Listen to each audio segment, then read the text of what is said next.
Chilli powder ಸಖತ್ ಖಾರ ಬಣ್ಣ ಮತ್ತು ರುಚಿ ಆಚಿ ಚಿಲ್ಲಿ ಪೌಡರ್.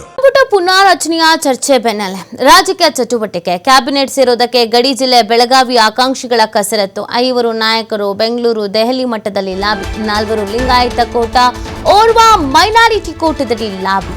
ಮಾಜಿ ಡಿಸಿಎಂ ಲಕ್ಷ್ಮಣ ಸವದಿ, ಮುಖ್ಯ ಸಚೇತಕ ಅಶೋಕ್ ಪಟ್ಟಣ್, ಹಿರಿಯ ಶಾಸಕ ಮಹಂತೇಶ ಕೌಜಲಗಿ, ಶಾಸಕ ಗಣೇಶ್ ಹುಕ್ಕೇರಿ ಲಾಬಿ ಮಾಡ್ತಾ ಇರೋದು. ಮೈನಾರಿಟಿ ಕೋಟಾದಡಿ ಬೆಳಗಾವಿ ಉತ್ತರ ಶಾಸಕ ಆಸಿಫ್ ಸೇಠ್ ಕೂಡ ಲಾಬಿಯನ್ನ ಮಾಡ್ತಾ ಇದ್ದಾರೆ. ಸೊ ಅವಕಾಶ ಬೇಕು ಅನ್ನೋದೊಂದು ಅವರ ಬೇಡಿಕೆ. ಪಕ್ಷಕ್ಕಾಗಿ ದುಡ್ದಿದ್ದೀವಿ, ಪಕ್ಷ ಹೇಳ್ದಂಗೆ ಕೇಳಿದ್ದೀವಿ, ಪಕ್ಷ ಅವಕಾಶ ಕೊಡದೇ ಇದ್ದಾಗಲೂ ಕೂಡ ಫೈನ್ ಅಂತ ಅನ್ಕೊಂಡು ಸುಮ್ಮನೆ ಇದ್ದೀವಿ. ಈಗ ಒಂದು ಸುವರ್ಣ ಅವಕಾಶದ ಸಮಯ, ಸಚಿವ ಸಂಪುಟ ಪುನರ್ರಚನೆ ಆಗುತ್ತೆ ಅಂತಂದ್ರೆ ಒಂದಷ್ಟು ಜನರಿಗೆ ಕೋಕ್ ಕೊಡ್ತಾರೆ, ಒಂದಷ್ಟು ಜನರನ್ನ ವೆಲ್ಕಮ್ ಮಾಡ್ಕೊಳ್ತಾರೆ ಅಂತ.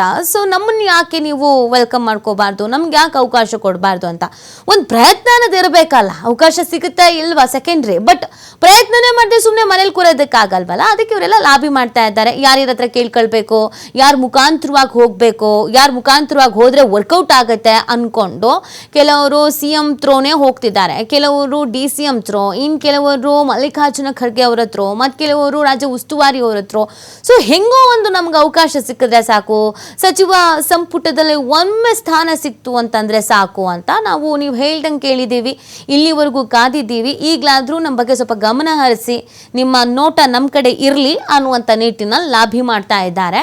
ಬಟ್ ಯಾರ್ಯಾರಿಗೆ ಅವಕಾಶ ಸಿಗುತ್ತೆ, ಯಾವ ಮಾನದಂಡ ತುಂಬಾನೇ ಇಂಪಾರ್ಟೆಂಟ್ ಆಗುತ್ತೆ. ಇಂಥವ್ರಿಗೆ ಒಂದು ಸಚಿವ ಸ್ಥಾನ ಕೊಡಬೇಕು ಅಂತ ಅಂದರೆ ಜಾತಿವಾರು ಅಂತ ನೋಡ್ಕೊಂಡು ಕೊಟ್ರಾ, ಅಥವಾ ಪ್ರಾಂತ್ಯವಾರು ಅಂತ ನೋಡ್ಕೊಂಡು ಕೊಟ್ರಾ, ಅವರ ಬಲವನ್ನು ಜನರು ಹೆಂಗೆ ಅವ್ರಿಗೆ ಓಟ್ ಹಾಕಿದ್ರು, ಓಕೆ ಪರವಾಗಿಲ್ಲಪ್ಪ ಪ್ರಾಂತ್ಯದಲ್ಲಿ ಒಂದು ಪಾರಪತ್ಯ ಸಾಧಿಸಿದ್ದಾರೆ ಅನ್ನುವಂಥ ರೀತಿಯಲ್ಲಿ ಕೊಡ್ತಾರೋ, ಅಥವಾ ಯಾರಿಗೋ ಒಬ್ರಿಗೆ ಆಪ್ತರು ಅನ್ನುವಂಥ ಕಾರಣಕ್ಕಾಗಿ ಕೊಡ್ತಾರೋ ಏನು ಅಂತ ಗೊತ್ತಿಲ್ಲ ಅಲ್ಲ.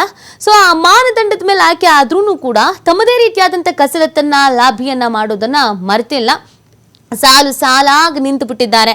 ಎಲ್ಲರೂ ಹಿರಿಯರೇ, ಅನುಭವಿಗಳೇ, ಎಲ್ರಿಗೂ ಕೂಡ ಸಚಿವ ಸಂಪುಟ ಅಂದರೆ ಏನು, ಪುನರ್ರಚನೆ ಹೇಗಾಗತ್ತೆ, ಯಾರುಗಳಿಗೆ ಅವಕಾಶ ಸಿಗತ್ತೆ ಎಲ್ಲವೂ ಕೂಡ ಗೊತ್ತಿರುವವರೇ. ಸೊ ಇವರೆಲ್ಲರೂ ಕೂಡ ಬೇಡಿಕೆನ ಇಟ್ಕೊಂಡು ಕಾಯ್ತಾ ಇದ್ದಾರೆ.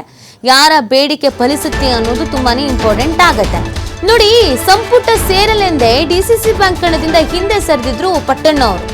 ಹೆಂಗೂ ಸಂಪುಟ ಸೇರ್ತೀನಿ ಅಲ್ಲ, ಈ DCC ಬ್ಯಾಂಕ್ ಬಗ್ಗೆ ನಾನು ಫೋಕಸ್ ಮಾಡೋದು ಬೇಡ, ನನ್ಗೆ ಏನಿದ್ರು ಸಂಪುಟದ ಬಗ್ಗೆ ಫೋಕಸ್ ಮಾಡೋದು ಅಂತ ಪಟ್ಟಣ್ಣವ್ರು ಹಿಂದೆ ಸರಿದಿದ್ರು. ಮತ್ತು ಎಲ್ಲರಿಗಿಂತ ಹೆಚ್ಚು ಅಂತಂದ್ರೆ CM ಸಿದ್ದರಾಮಯ್ಯನವರು ಆಪ್ತ ಅಂತ ಕರೆಸ್ಕೊಂಡಿರೋದು ಅಶೋಕ್ ಪಟ್ಟಣ್ಣವರು. ಸಿದ್ದರಾಮಯ್ಯನವ್ರ ಆಪ್ತರು, ಸಿದ್ದರಾಮಯ್ಯನವ್ರ ಬಣದಲ್ಲಿ ಗುರುತಿಸಿಕೊಳ್ಳುವವರು, ಸಿದ್ದರಾಮಯ್ಯನವ್ರ ಜೊತೆಗಿರುವವರು ಅಂತ ಕರೆಸ್ಕೊಳ್ಳೋರು ಈ ಅಶೋಕ್ ಪಟ್ಟಣ್ಣವರು. ಸಂಪುಟ ಪುನಾರಚನೆ ಆದ್ರೆ ಪಟ್ಟಣ್ಗೆ ಅವಕಾಶ ಅಂತ ಈ ಹಿಂದೆ ಸಿದ್ದರಾಮಯ್ಯನವ್ರು ಹೇಳಿದ್ರು, ಅಂದ್ರೆ ಮಾತನಾಡುವಂಥ ಸಂದರ್ಭದಲ್ಲಿ ಅವಕಾಶ ಕೊಡ್ತೀನಿ ಅಂತ. ಸೊ ಹಾಗಾಗಿ ಪಟ್ಟಣ್ಣವರು ಒಂದು ನಿರೀಕ್ಷೆ ಇಟ್ಕೊಂಡು ಕೂತಿದ್ದಾರೆ, ಇಲ್ಲ ಯಾರು ಮಾತ್ರ ಸಿದ್ದರಾಮಯ್ಯನವ್ರು ಮರೆಯಲ್ಲ ಅಂತ. ಸೊ ಆ ಪ್ರಯತ್ನಗಳಾದ್ರೂ ನೋಡಿ, ಹೈಕಮಾಂಡಲ್ಲಿ ಸಿದ್ದರಾಮಯ್ಯನವ್ರು ಹೇಳಿದ್ರು ಅಂದಿದ ತಕ್ಷಣ, DCM ಹೇಳಿದ್ರು ಅಂದಿದ ತಕ್ಷಣ, ಅಥವಾ ಇನ್ಯಾರೋ ಹೇಳಿದ್ರು ಅಂದಿದ ತಕ್ಷಣ ಆಯ್ತು ನಿಮ್ಮ ಕಡೆ ತಗೊಳ್ಳಿ ಅನ್ನಕ್ಕಾಗಲ್ಲ. ಯಾಕಂದ್ರೆ ಸುಮಾರು ಜನ ಇದ್ದಾರೆ, ಅದರಲ್ಲೂ ಹಳೇದು ತೂಗಿ ಇವ್ರಿಗೆ ಕೊಡಬೇಕು, ಇವ್ರಿಗೆ ಕೊಡಬಾರ್ದು, ಇವ್ರಿಗೆ ಕೊಟ್ಟರೆ ಓಕೆನಾ ಎಲ್ಲ ಲೆಕ್ಕಾಚಾರ ಹಾಕಿ ಕೊಡ್ತಾರೆ. ಒಂದು ಪುಷ್ ಮಾಡೋದೊಂದು ಪುಷ್ ಮಾಡ್ಬೋದು ಅಲ್ಲಿ ತನಕ ಅಂತ. ಸೊ ಅವರು ನಿರೀಕ್ಷೆ ಇಟ್ಕೊಂಡಿದ್ದಾರೆ ಸಿದ್ದರಾಮಯ್ಯನವ್ರ ಥ್ರೋ ನಂಗೆ ಆಗುತ್ತೆ ಅಂತ. ಇನ್ನೊಂದು ಕಡೆಯಲ್ಲಿ ಲಕ್ಷ್ಮಣ್ ಸವದಿ ಅವರು ಬೆನ್ನಿಗೆ ರಣದೀಪ್ ಸಿಂಗ್ ಅವರೇ ನಿಂತಿದ್ದಾರೆ, ಸುರ್ಜೇವಾಲಾ ಅವರೇ ನಿಂತಿದ್ದಾರೆ. ಸೊ ಅವರೇ ನಿಂತಿದ್ದಾರಲ್ಲ, ಹೆಂಗೋ ಹಾಗೆ ಆಗತ್ತೆ ಅಂತ ಹೈಕಮಾಂಡ್ ಮಟ್ಟದ ನಾಯಕರು ಈಗ ಅವರೇ ನಿಂತಿದ್ದಾರೆ ಅಂತಂದ್ರೆ ಫಾರ್ ಶೋರ್ ನಂಗೆ ಅವಕಾಶ ಸಿಗುತ್ತೆ ಅನ್ನುವಂಥ ನಿರೀಕ್ಷೆಯಲ್ಲಿ ಅವ್ರು ಇದ್ದಾರೆ. ಇನ್ನು ಹಿರಿತನವನ್ನ, ಇಲ್ಲಪ್ಪ ತುಂಬಾ ವರ್ಷದಿಂದ ಕಾಂಗ್ರೆಸ್ಸಿಗಾಗಿ ದುಡ್ದಿದ್ದಾರೆ, ಒಬ್ಬ ಹಿರಿಕನಿಗೆ ಅವಕಾಶ ಕೊಡಬೇಕು ಅನ್ನೋ ನೋಡೋದಾದ್ರೆ ಗಣೇಶ್ ಹುಕ್ಕೇರಿ ಅವರು ಇದ್ದಾರೆ, ಮಹಾಂತೇಶ ಕೌಜಲಗಿ ಅವರು ಇದ್ದಾರೆ. ಇವರಿಬ್ರು ಕೂಡ ಮಂತ್ರಿಗಿರಿ ಬೇಡಿಕೆಯನ್ನು ಇಟ್ಟಿದ್ದಾರೆ.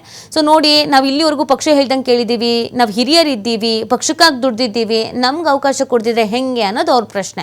ಇನ್ನು ಈ ಅಲ್ಪಸಂಖ್ಯಾತ ಕೋಟ, ಇದು ಕೂಡ ಇಂಪಾರ್ಟೆಂಟ್ ಆಗತ್ತೆ. ಈ ಅಲ್ಪಸಂಖ್ಯಾತ ಕೋಟದಿಂದ ಆಸಿಫ್ ಸೇಠ್ ಅವ್ರು ನಿರೀಕ್ಷೆ ಇಟ್ಕೊಂಡಿದ್ದಾರೆ. ಈ ಬಾರಿ ನನಗೆ ಅಲ್ಪಸಂಖ್ಯಾತ ಕೋಟದಿಂದ ಖಂಡಿತವಾಗಿ ಅವಕಾಶ ಸಿಗುತ್ತೆ ಅನ್ನುವಂಥ ನಿರೀಕ್ಷೆ ಇಟ್ಕೊಂಡಿರೋದು. 2 ದಶಕಗಳ ಕಾಲ ಕಾಂಗ್ರೆಸ್ ಜೊತೆಗೆ ಇವರಿಗೆ ಉತ್ತಮವಾದಂಥ ಒಂದು ನಂಟಿದೆ. ಅದು ಬೆಳಗಾವಿ ಸೇಠ್ ಫ್ಯಾಮಿಲಿ ಅಂತ ಅಂದರೆ ಎಲ್ರಿಗೂ ಗೊತ್ತಿರುವಂಥ ವಿಚಾರವೇ. ನೋಡಿ, ಮೊದಲು 2 ಸಲ ಶಾಸಕರಾಗಿದ್ರು ರಾಜು ಸಹೋದರರ ಫಿರಾಜ್ ಸೇಠ್ ಅವರು. ಸರ್ಕಾರ ಇದ್ರೂ ಕೂಡ ಫಿರೋಜ್ ಸೇಠ್ಗೆ ಅವಕಾಶ ಅನ್ನೋದು ಸಿಕ್ಕಿರಲಿಲ್ಲ.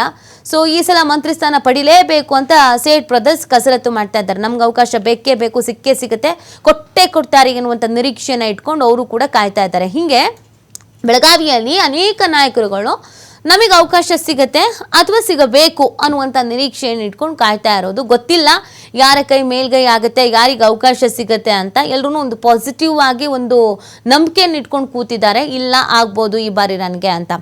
ನೋಡಿ, ಸಚಿವ ಸಂಪುಟ ಪುನರಚನೆ ಆಗುತ್ತಾ ಆಗಲ್ವಾ ಅನ್ನೋದಕ್ಕೆ ಕ್ಲಾರಿಟಿ ಅಂದರೆ ಒಂದು ಅಧಿಕೃತವಾಗಿ ಆಗುತ್ತೆ ಅಂತ ಅನೌನ್ಸ್ ಮಾಡಿದ್ರು ಸ್ವಲ್ಪ ಕಮ್ಮಿನೇ.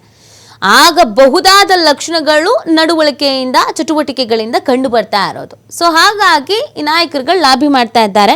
ಮತ್ತು ಅವ್ರುಗಳಿಗೆಲ್ಲ ಒಂದು ಉನ್ನತ ಮಟ್ಟದ ಮಾಹಿತಿ ಅಂತೂ ಇದ್ದೇ ಇರುತ್ತೆ. ನೋಡಿ, ಸೌದಿ ಅವರು ಕೆಲವು ದಿನಗಳ ಹಿಂದೆನೇ ಹೇಳಿಬಿಟ್ಟಿದ್ರು. ಏನಂತ ಹೇಳಿದರು? ಡಿಸೆಂಬರಿಂದ ನನ್ನ ಲಕ್ ಚೇಂಜ್ ಆಗುತ್ತೆ, ಆವಾಗ ನಾನು ಏನು ಅಂತ ತೋರಿಸ್ತೀನಿ ನೋಡಿ ಅಂತ. ಅಂದರೆ ಅವ್ರಿಗೆ ಮೊದಲೇ ಸುಳಿವು ಸಿಕ್ಕಿತ್ತು, ಸಚಿವ ಸಂಪುಟ ಪುನರ್ರಚನೆ ಆಗತ್ತೆ, ನಂಗೆ ಅವಕಾಶ ಸಿಗುತ್ತೆ ಅನ್ನೋದು ಆ ಮಾತಿನ ಮುಖಾಂತರವಾಗಿ ಗೊತ್ತಾಗ್ತಾ ಇತ್ತು. ಹಾಗಾಗಿ ಲಾಬಿ ಮಾಡೋರು ಲಾಬಿ ಮಾಡ್ತಾ ಇದ್ದಾರೆ. ಯಾರಿಗೆ ಅವಕಾಶ ಸಿಗುತ್ತೆ, ಏನು ಎತ್ತ ಅನ್ನೋದನ್ನು ಕಾದು ನೋಡಬೇಕಾಗಿದೆ. ಮತ್ತು ಬೆಳಗಾವಿಯಿಂದನೇ ಇಷ್ಟೂ ಜನ ಲಾಬಿ ಮಾಡ್ತಿರೋದ್ರಿಂದ ಪ್ರಾಂತ್ಯವಾರು ನೀವು ನೋಡಿದಾಗ ಬೆಳಗಾವಿ ಒಂದಕ್ಕೇನೆ 3ರಿಂದ 4 ಸಚಿವರ ಸ್ಥಾನಮಾನ ಕೊಡೋದು ಕಷ್ಟ ಆಗುತ್ತೆ. ಬೇರೆ ಪ್ರಾಂತ್ಯದವ್ರು ಸಿಡಿದೆದ್ದು ಬಿಡ್ತಾರೆ.